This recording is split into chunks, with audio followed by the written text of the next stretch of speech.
bansa. Tawagin ng lahat. Mayroon akong mahalagang sasabihin.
Isang himala, Joan Go, Sweet Yongson, Naomi Gonzalez, Rick Robinson, David Etla, Kaki Chidoro, and Aisel Santos.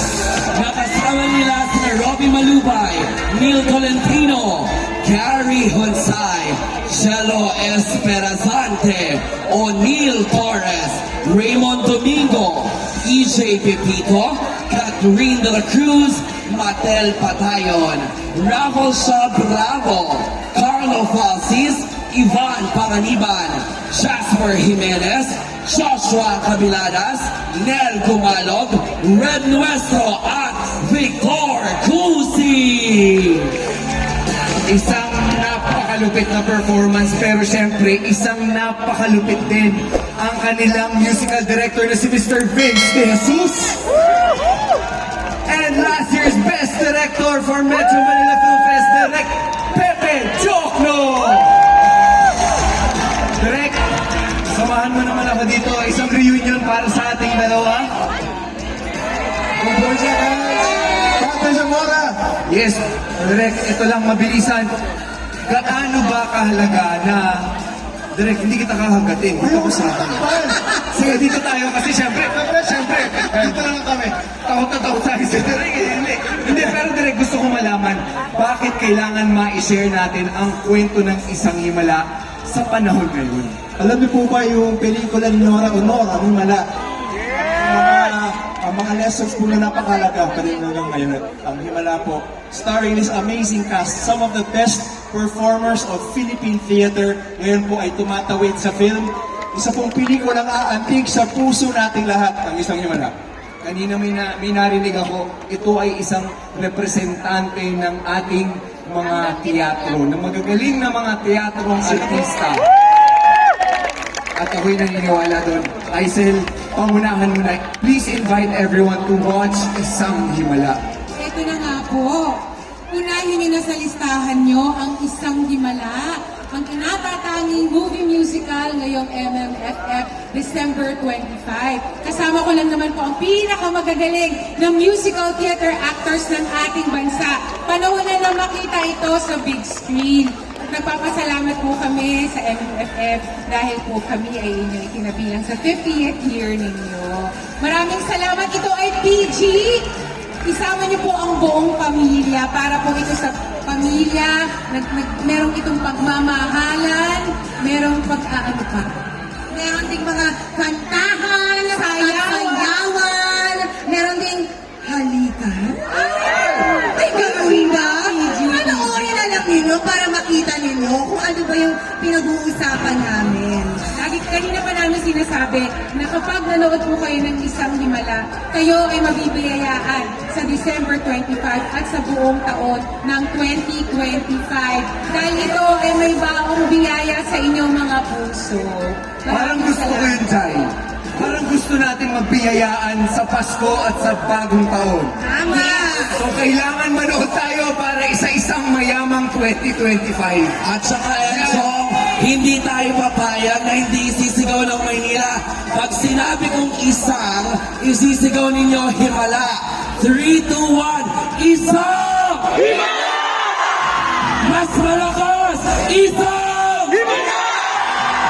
Perfect! At bilang espesyal, ang 50th edition ng Metro Manila Film Fest, meron po tayong commemorative token mula sa MMFF at sa PhilPost.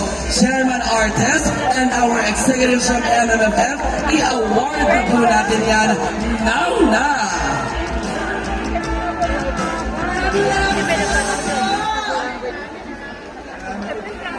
Yes! At syempre, compress tayo para sa ating photo op. Ayan. Ay, taray, no? Yung napanood po natin ang production number, Manilenya at Manilenya, marami pa po tayong makikitang mga ganong kagagandang production number kapag pinanood natin sa December 25 ang isang ganon. Ladies and gentlemen, the cast of Isang Himala, maraming salamat po. Isang selfie, pwede bang isang selfie? Groovy naman kasama yung asawa sa likod. Kasama yung dito. Nasa naman team Isang Himala. Ayan, kuhanan nyo ng picture ang Isang Himala class. Sino may... Isang Charing.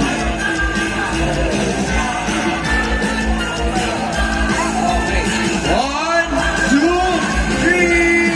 One, two, three! Nako, Enzo! Huwag na natin Super picture. Super picture yung partner.